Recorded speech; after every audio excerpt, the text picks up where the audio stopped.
In this tutorial, we're going to take a closer look at the settings involved with moderating and approving posts.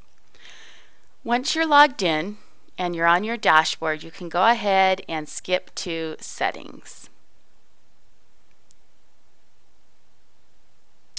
Okay, under Settings,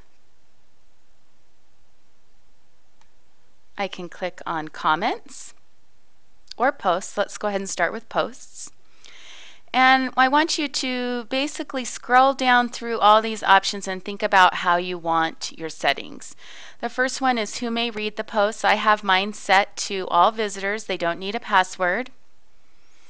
Again, we talked about this briefly before, but you can choose just users from another class if you're doing a partner class blogging project, or you can choose admin or teachers.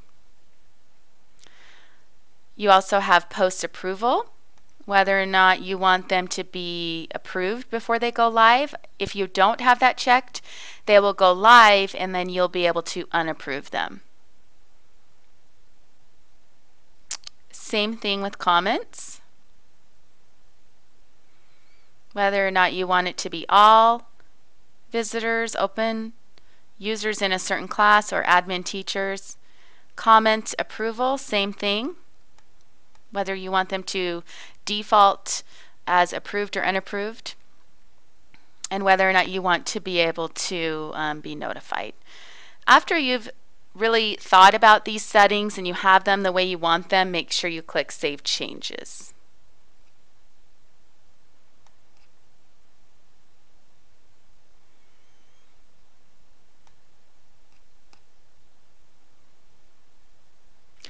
Under the Users, Settings, Users, you have some additional settings that you might want to take a look at. Moderators, so if you have maybe a co-teacher, you might want to give them a moderator role.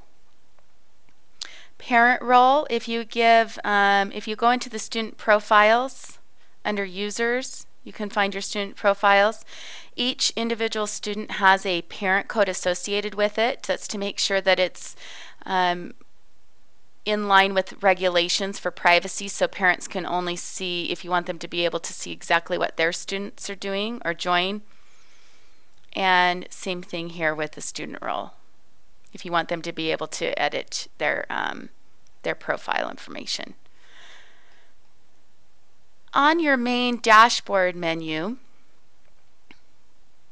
you can quickly go to review posts or comments and get more of an at-a-glance of what's going on with your whole class. Now, again, because I have my settings set to automatically approve it, I, in this case, would have to unapprove.